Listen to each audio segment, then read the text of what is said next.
All right, in today's lesson, we're going to talk about the modern search for a Planet X. Now, as we discussed in last week's lesson, the ancient knowledge of a Planet X or a Nibiru is clearly documented in the Sumerian texts.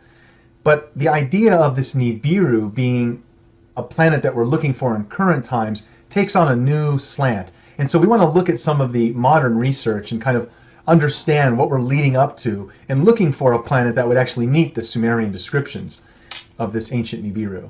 So one of the things to obviously look at is evidence for the Great Flood. Now, what we have are maps going back well into our history that seem to show a very accurate representation, not only of our coastline, right, but, and here's both poles, it's a flat map, but it also shows all of the types of like animals and various things that are found on these continents. So it's a very accurate representation of an aerial view from the sky, looking down at our continents.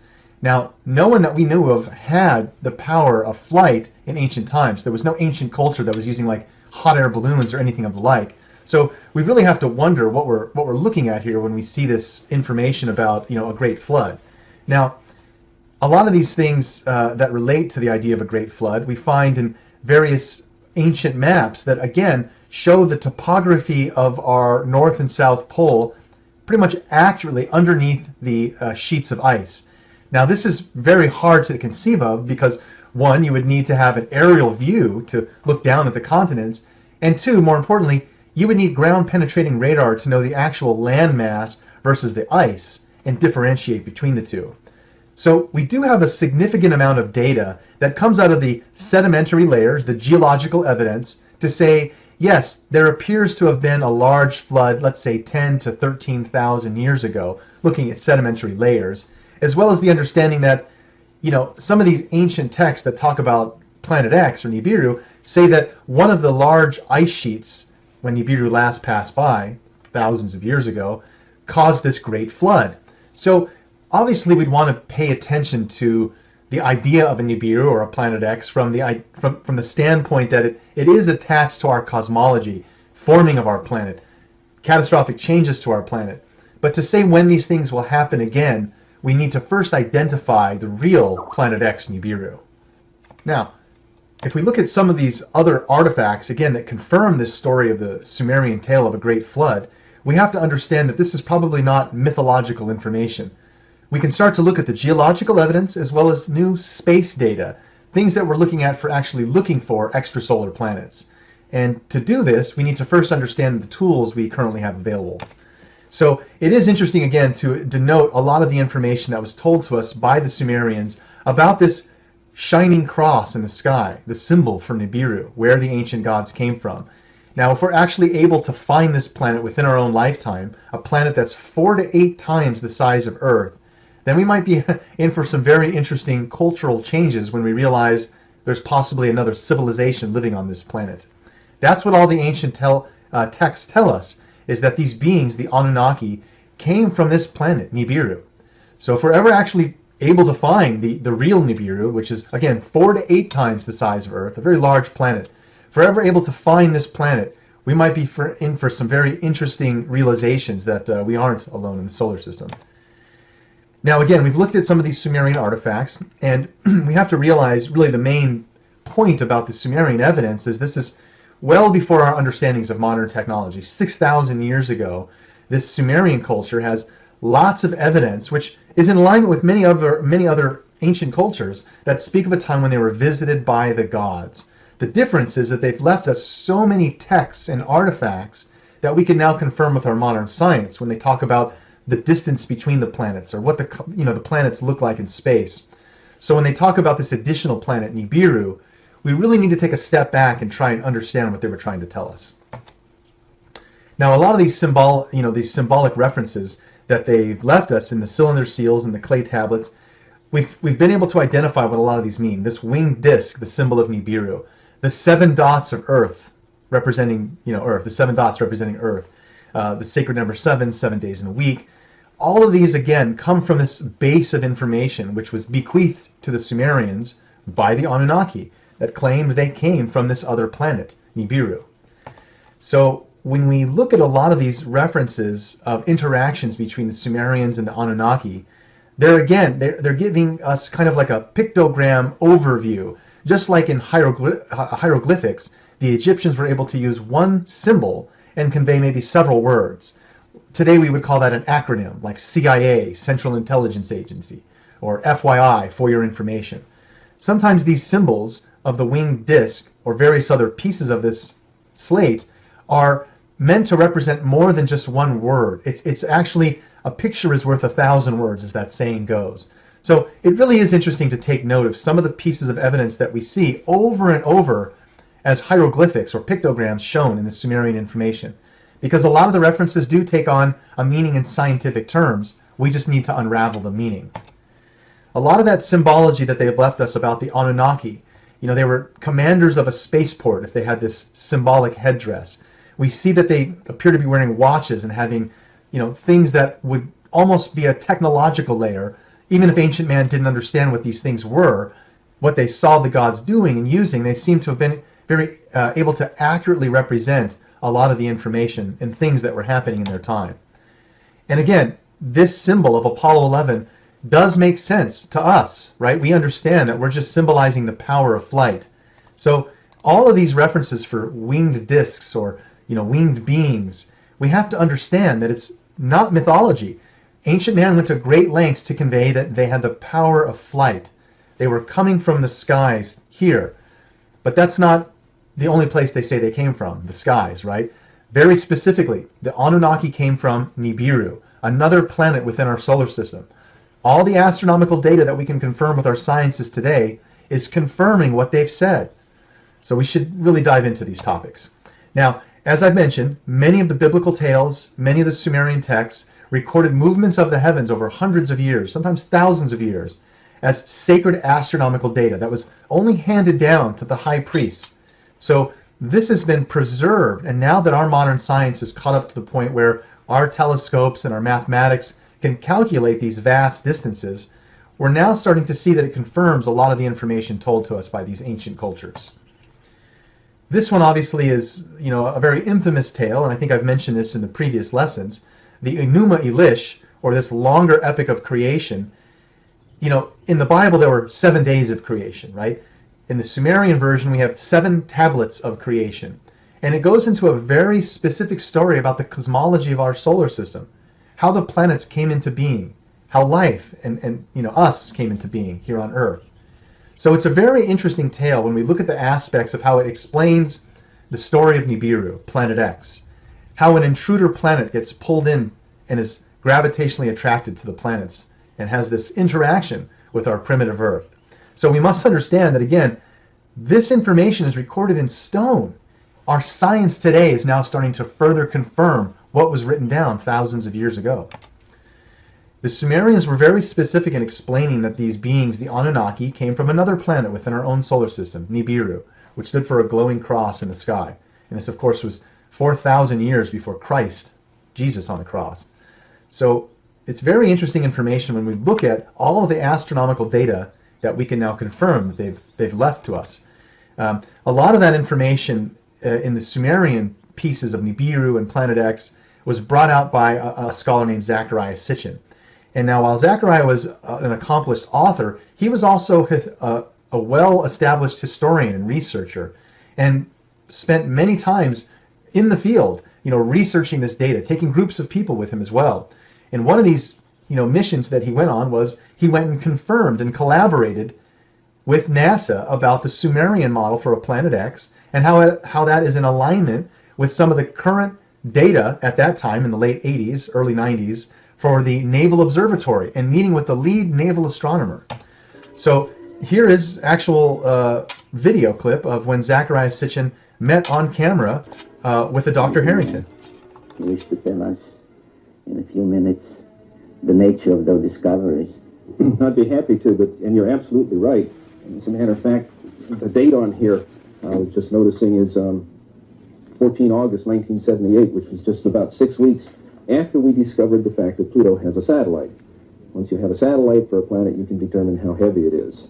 It turns out Pluto was very much smaller and lighter weight than we had thought, which meant that Pluto has no influence no appreciable influence on the motions of the planets Uranus and Neptune. At that point, we voiced the hypothesis that this means that there is at least one yet to be discovered planet in the outer reaches of the solar system. So there you have it. I mean, that's on camera, Dr. Harrington speaking with Zecharia Sitchin. And again, Dr. Harrington was the lead naval astronomer for NASA at the time. And his model, basically as a three-dimensional model, showed Nibiru, or Planet X, as he would call it, on this elongated orbit. Very similar to the Sumerians' descriptions of, again, Nibiru being on a very elongated orbit, which takes it 3,600 years to complete one cycle around our sun. Now that must mean that there might be a second sun or something else that's allowing it to loop back around, which we'll discuss later on in this lesson. But there we have on camera Zecharia Sitchin and Dr. Harrington discussing the two models for the ancient Nibiru and the modern Planet X. And this isn't new. I mean, we've had many scholars that have started to look at the various orbits of our planets pretty much right as we started to come out of the Dark Ages and back into the Renaissance Age. All of this new information was being rediscovered, what was well known by the Sumerians thousands of years ago. We lost this information. We somehow forgot it as a civilization, as a culture. And now we're rediscovering it through the time of Renaissance eras and Copernicus and Galileo. It's a norm that the Earth isn't the center, it's the sun, and we orbit around the sun. Somehow the Sumerians knew all of this information accurately thousands of years ago. But the kicker is that they also described another planet, Nibiru, Planet X, which we still have yet to discover. So here again is a tablet that you can see is, again, thousands of years old, and we have the sun accurately represented in the center, and all of the planets that we currently know of in their correct size and position, but with one additional planet, Nibiru. So they counted the planets that we know of today, but they also counted one additional planet, labeled X here, Planet X. And it's always, again, interesting to note that we think we're the third rock from the sun, but if you count coming outside the solar system in, 1, 2, 3, 4, 5, 6, 7. Earth is the seventh planet. So anyone coming in to our solar system from outside, right, they say, well, you're on the seventh planet. And that's why Earth is labeled Ki by the Sumerians, the seventh planet. Now, science didn't even recognize the idea of an elongated orbit, something with an egg-shaped orbit. They just didn't even have any evidence of this until in recent times when Hubble found, sure enough, not our solar system, but another planet orbiting around another star, and it has an elliptical orbit. So it started to slowly creep into the consciousness of our space sciences that these things are actually possible. A planet that could orbit our sun in a 3,600-year orbit is a scientific possibility now. Now, there has been the idea put forth too that maybe Nibiru exploded, that Planet X doesn't exist anymore. And this is because if we look at all the fragmentation on our various inner planets, even our moon is cratered by debris that has been hitting it, Mars as well. So we have to wonder if there isn't some type of large explosion that took place in the past. Well, maybe, but all the evidence to the contrary says that Nibiru does exist as a planet still intact because the Anunnaki live on this planet. Now, there was an excellent researcher named Dr. Thomas Van Flanderen that wrote a book about this planet, this exploded planet hypothesis. And while I disagreed with Dr. Van Flanderen, he did bring up some interesting points that should be of note.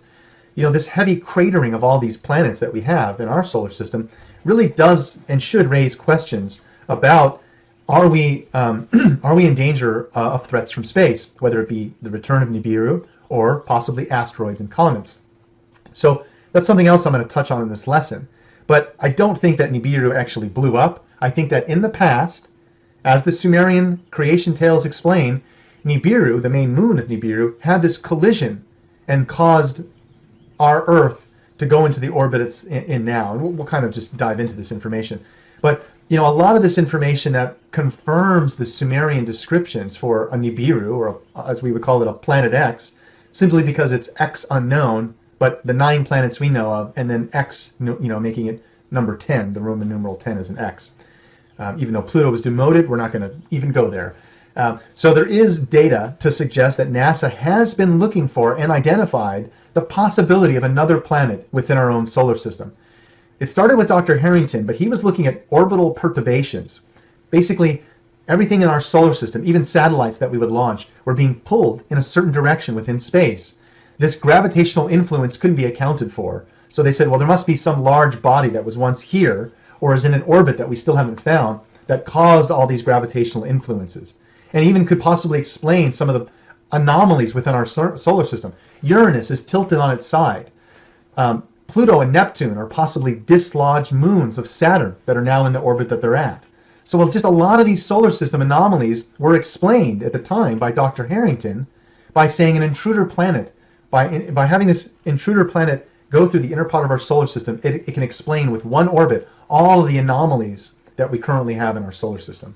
Now that model has changed, and we've moved on from orbital perturbations to infrared technology, where we have super cool telescopes sitting in space that are kept at a below freezing temperature, and then using infrared they can adjust their temperature frequency to pierce deep into space, well beyond what Hubble and some of these initial telescopes could do. And sure enough, we're starting to see a bunch of different worlds floating out there. And so that's what starts to bring up this idea that there is, in modern times, another planet within our solar system, a planet X. We're still looking for it. Now, you can see that this is a diagram from an Encyclopedia Britannica, which my father used to sell Encyclopedia Britannicas, and that's how I was raised, essentially, is my dad was a book salesman. And I remember several years ago when I found this diagram, I was amazed to know that even Encyclopedia Britannica in the 80s documented the idea that there is a 10th planet. The Pioneer 10 probe, and even the Voyager probe, but you can see the two Pioneer 10 and 11 probes in this diagram from the Encyclopedia Britannica, show a 10th planet. They even show a second sun, right? This isn't new information, folks. It's not something that the scientific community can boldly accept, but understand that it is a scientific norm, and it's been well documented within acceptable resources. Now, the Harvard astronomical community has also been documenting and keeping note of where a planet X might be. These various Harvard abstracts show plates of the sky and mark points of where they think this Nibiru or a planet X could be located. So it is interesting again to look at some of the current data and search for this planet X, because if we do actually find this planet 4 to 8 times the size of Earth within our own solar system, it's time to pay attention, folks, because the game will change. Now, as I mentioned, we do have several different telescopes that we've launched into space, and some of them have some very interesting technology. One of them was originally launched recently. It was called Certif. We recently just renamed it to Spitzer after a famous astronomer that passed away. Excuse me. But the Spitzer telescope is amazing, again, because it's the most advanced infrared telescope that we have. It's able to pierce these dense layers of debris that are millions and billions of miles out in space. And since it's infrared, it can tune its temperature to the same temperature of, let's say, this debris field and pierce right through it, again, using infrared technology. So we're going to continue to launch packages into space that are going to allow us to have the capabilities to start to see deeper and deeper into the universe and have better understandings of things that are floating around in our current solar system. Right now we've detected many extrasolar planets. We've called them Xena and Quoar and Sedna, but these are all, in my opinion, just large balls of ice, 800 to 1,000 kilometers in diameter, mostly frozen surface content. Nothing 4 to 8 times the size of Earth. But I trust, folks, that the telescopes and things that we will be launching, we will clearly be able to see a planet 4 to 8 times the size of Earth. So it is very interesting to pay attention to the type of technology that we are launching through our subconglomerate space agencies, NASA, Jet Propulsion Laboratories, Goddard Space Center. There's about a handful of them in the US. So I definitely recommend that it is your responsibility, if you're interested in the ancient astronaut theory, to know where we've gone in the past. We also must know where we're headed in the future. So that you understand, there are several different planet classifications, and the one that we're really interested in is here, a brown dwarf. Our sun right now is a large, full of energy planetary source. But there are other classifications. Just like Jupiter is a gas giant, there are other types of suns, for instance, a brown dwarf, where it was once a very large heat-generating sun, but it's lost its energy and capacity and shrinks to a certain size. our second sun is more than likely now a brown dwarf. Nibiru might still be orbiting around that brown dwarf and coming back towards the inner part of our solar system every 3,600 years, according to the Sumerian information. Okay, now what's really interesting to note is that we have technology spread all over the planet and in space of various types of telescopes for us to do some very accurate models of things that we're looking at in space. The Keck interferometer is great. It takes two independent points and looks at one specific location to create a 3D model of what they're looking at, a star or a certain area in space. But as we've seen over the last 10 years, the idea that there is something else out there, this has been coming over and over, coming out in the news. A mystery revolves around the sun. A 10th planet. Something is there. So this information has been reinvigorated in the last decade or so, and it is interesting to note that it is directly in alignment with what we have about the ancient Nibiru. So if we do find a planet 4 to 8 times the size of Earth, some interesting things might happen. Now, there is other information to support the idea of a large planet or some type of second sun being attached to our solar system. Now, one of the ideas that we have is that there was an extinction level event that was caused by a massive asteroid or comet impact in the past. The main proponent of this is called the Nemesis theory. This gentleman, Dr. Richard Mueller, who is a physicist at Berkeley, proposed the idea that, you can see here, that there is a large orbital planet that he calls Nemesis, and it orbits well into what is this debris field you'd see here is called the Oort cloud. So it's a scientific known fact that our solar system, billions of miles out from it, has another asteroid belt called the Oort cloud. And there's all kinds of floating debris and just comets and asteroids that they think generate from this Oort cloud and are periodically brought to the inner part of our solar system. How? One of the ideas put forth is that there's this Nemesis planet, a large planet on an orbit that takes it through the inner part of our solar system and well out into the Oort cloud, where it would pick up debris, and the gravitational effects of going through such a large asteroid field, well, it's going to bring it along with it to the inner part of the solar system. And so that brings an interesting model in the idea that a lot of these things that we see floating out there in space could possibly, if they are a part of our solar system, let's say, a planet X, it's also going to be bringing debris along with it. So one of the ideas for Dr. Mueller's theory is that there is a second sun, and that Nemesis actually is orbiting not around our sun, but 2 suns, and that's why it's very difficult for us to detect this planet. But Dr. Mueller is actually hitting on 2 points that I want to stress here. One, of course, is Nibiru and Planet X, the main focus of this lesson. But the other one is the idea that we have a second sun. Okay? Over 30 cultures reference the fact that we have 2 suns. There was a very high esoteric knowledge book written called Hamlet's Mill. I have yet to own a copy. It's well out of print. But it documents over 30 ancient cultures were aware of us having 2 suns, and that the orbit of these 2 suns, the suns being at their farthest point or the suns being at their closest point, have an impact on the rise and fall of civilization here on Earth. When the 2 suns are at their closest point, we're in the Golden Age. Everyone's heard of the Golden Age. When the suns are at their farthest point from each other, we're in the Dark Ages. And this seems to repeat here over and over on Earth in a large 24,000-year cycle.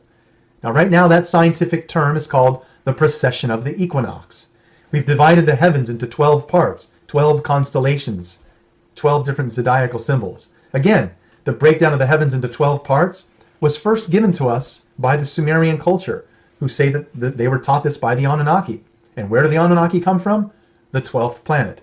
12 hours in a day, 12 months in a year, 12 inches in a foot, coming from the 12th planet. So it's very interesting that we have to understand that there is a lot of scientific crossover for the idea that, one, we have 2 suns, but that for today's focus, that there is the possibility of a planet X looping around our second sun, having a 3,600-year orbit, and making that a scientific possibility. So I think it is interesting to note that this lost cycle of time, talking about the idea that we have 2 suns, is an interesting model that does collaborate and help put into existence the idea of a Nibiru. Nibiru can't orbit, billions of miles out into deep space without having some other source to be looping back around. So all of our current science is showing we're probably a binary solar system. Most of the solar systems that we film externally from Mars with Hubble and Spitzer and various other telescopes, we see that they're in this intricate dance. 2 suns, 4, 6, sometimes even more, all in an amazing orbit around each other. Suns in orbit around each other. So it's very possible we are in fact binary. Folks, this changes the whole game. If we can prove that we're a binary solar system, we have to understand that if our sun is orbiting a second sun, binary, meaning the 2 suns are in orbit, right? This is heavy.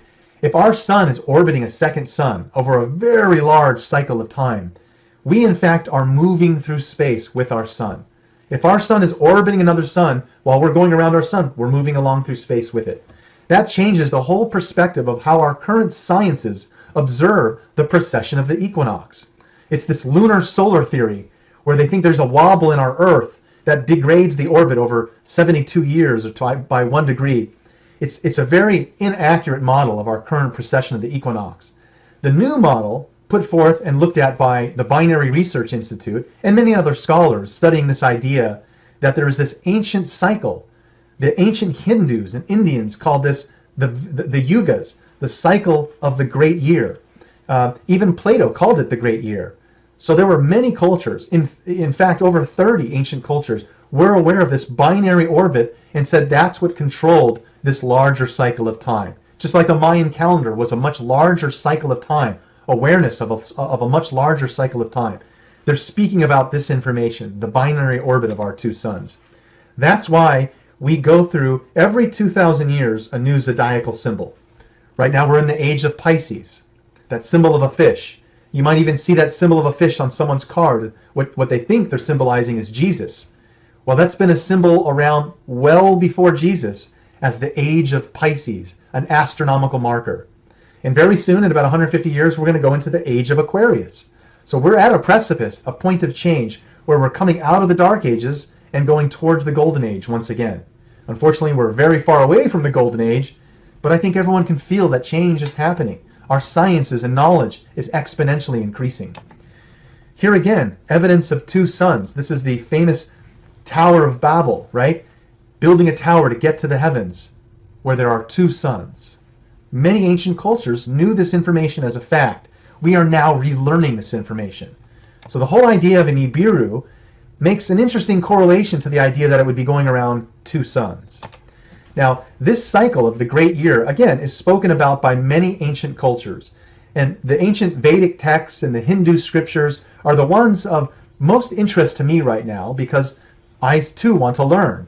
And this information, again, is thousands of years into our past, shared by each culture, and probably the reason why various megalithic monuments are built to align to constellations in the sky that repeat. It's a marker in time to say where they were in this larger celestial clock. So we have to understand, just as a simple analogy, that we only live for about 120 years if we're lucky. Based on our current sciences, things are going to change in our lifetime. We're going to have longer lifespans. 120 years is probably reasonable. But if you think about that in the scale of 24,000 years, what's 120 years? It's a blip on the map.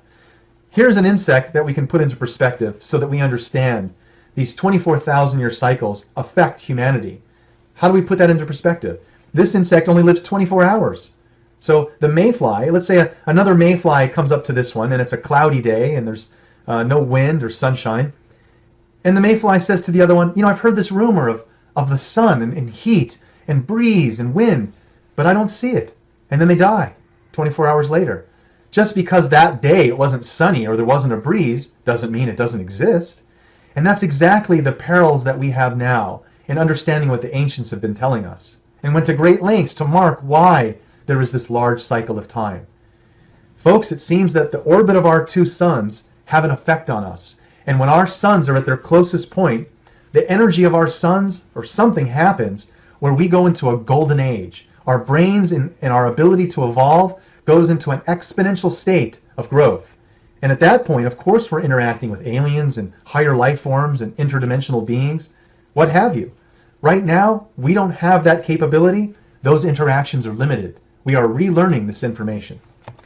So just understand that when you look up in the heavens and look at the night sky, the breakdown of the heavens into 12 parts by the ancients is something that was done for a reason. This sacred knowledge has been encoded into monuments all over the earth to track where they were in this cycle of time.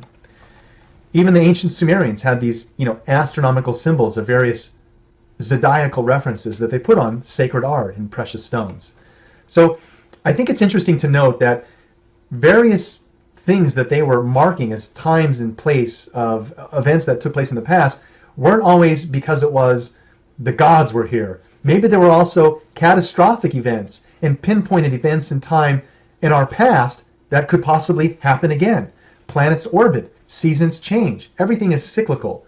If an asteroid or a comet has struck the Earth in the past, maybe this happens over thousands of years, and there are preordained times that we need to learn and understand these patterns. Now, in my lifetime, just about a decade ago, there were, Shoemaker-Levy 9. We had a large comet that broke up into 9 pieces and impacted Jupiter in such a way that just these spots alone could fit 4 to 8 Earths, about the size of Nibiru, right inside of Jupiter. When this impact took place, NASA said, you know what, there's not going to be really anything to see. Shoemaker-Levy 9 is going to break up into some fragments and hit Jupiter. It won't be anything big. No big deal. No big deal. Talk about a solar system event. Again, the fragmentation of when it hit Jupiter left scars 4 to 8 times the size of Earth with each of these locations. I'd say that's a pretty big deal. Okay? So there have been things that happened in our solar system in the past that we can track with our sciences. We should definitely pay attention for God forsake something happens within our own lifetime. Now, we do not have enough of a tracking program currently tracking what potentially could happen. Our near-Earth asteroid program is well underfunded.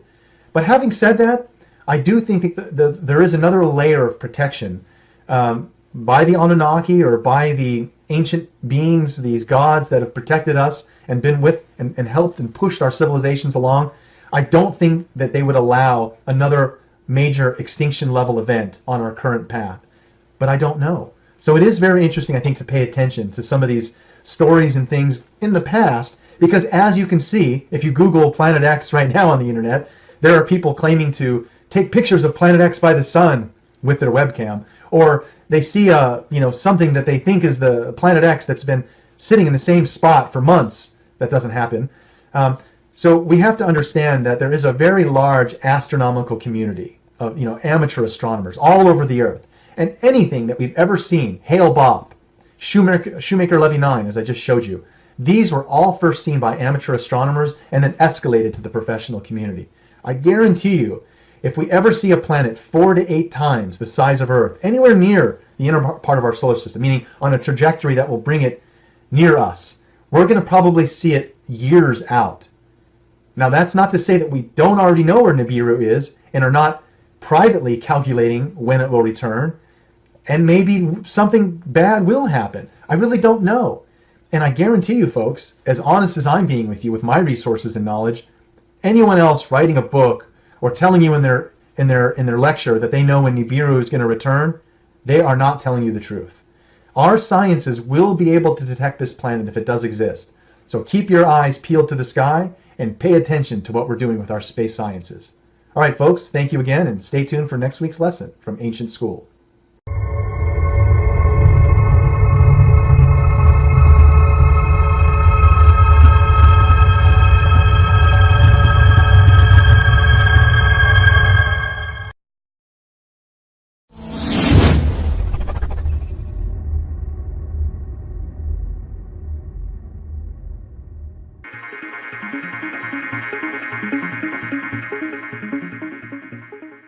All right, in today's lesson, we're going to talk about the modern search for a Planet X. Now, as we discussed in last week's lesson, the ancient knowledge of a Planet X or a Nibiru is clearly documented in the Sumerian texts. But the idea of this Nibiru being a planet that we're looking for in current times takes on a new slant. And so we want to look at some of the modern research and kind of understand what we're leading up to and looking for a planet that would actually meet the Sumerian descriptions of this ancient Nibiru. So one of the things to obviously look at is evidence for the Great Flood. Now, what we have are maps going back well into our history that seem to show a very accurate representation, not only of our coastline, right, but, and here's the both poles, it's a flat map, but it also shows all of the types of like animals and various things that are found on these continents. So it's a very accurate representation of an aerial view from the sky, looking down at our continents. Now, no one that we knew of had the power of flight in ancient times. There was no ancient culture that was using like hot air balloons or anything of the like. So we really have to wonder what we're looking at here when we see this information about a great flood. Now, a lot of these things that relate to the idea of a great flood we find in various ancient maps that again show the topography of our North and South Pole pretty much accurately underneath the sheets of ice. Now this is very hard to conceive of because one, you would need to have an aerial view to look down at the continents, and two, more importantly, you would need ground penetrating radar to know the actual land mass versus the ice and differentiate between the two. So we do have a significant amount of data that comes out of the sedimentary layers, the geological evidence, to say, yes, there appears to have been a large flood, let's say 10 to 13,000 years ago, looking at sedimentary layers, as well as the understanding that, some of these ancient texts that talk about Planet X or Nibiru say that one of the large ice sheets, when Nibiru last passed by, thousands of years ago, caused this great flood. So obviously we'd want to pay attention to the idea of a Nibiru or a Planet X from the standpoint that it is attached to our cosmology, forming of our planet, catastrophic changes to our planet. But to say when these things will happen again, we need to first identify the real Planet X Nibiru. Now, if we look at some of these other artifacts, again, that confirm this story of the Sumerian tale of a great flood, we have to understand that this is probably not mythological information. We can start to look at the geological evidence as well as new space data, things that we're looking at for actually looking for extrasolar planets. And to do this, we need to first understand the tools we currently have available. So it is interesting, again, to denote a lot of the information that was told to us by the Sumerians about this shining cross in the sky, the symbol for Nibiru, where the ancient gods came from. Now, if we're actually able to find this planet within our own lifetime, a planet that's 4 to 8 times the size of Earth, then we might be in for some very interesting cultural changes when we realize there's possibly another civilization living on this planet. That's what all the ancient texts tell us, is that these beings, the Anunnaki, came from this planet, Nibiru. So if we're ever actually able to find the real Nibiru, which is, again, 4 to 8 times the size of Earth, a very large planet, if we're ever able to find this planet, we might be in for some very interesting realizations that we aren't alone in the solar system. Now, again, we've looked at some of these Sumerian artifacts, and we have to realize really the main point about the Sumerian evidence is this is well before our understandings of modern technology. 6,000 years ago, this Sumerian culture has lots of evidence, which is in alignment with many other ancient cultures that speak of a time when they were visited by the gods. The difference is that they've left us so many texts and artifacts that we can now confirm with our modern science when they talk about the distance between the planets or what the planets look like in space. So when they talk about this additional planet, Nibiru, we really need to take a step back and try and understand what they were trying to tell us. Now, a lot of these symbolic references that they've left us in the cylinder seals and the clay tablets, we've been able to identify what a lot of these mean. This winged disc, the symbol of Nibiru, the 7 dots of Earth representing, Earth, the 7 dots representing Earth, the sacred number 7, 7 days in a week. All of these, again, come from this base of information which was bequeathed to the Sumerians by the Anunnaki that claimed they came from this other planet.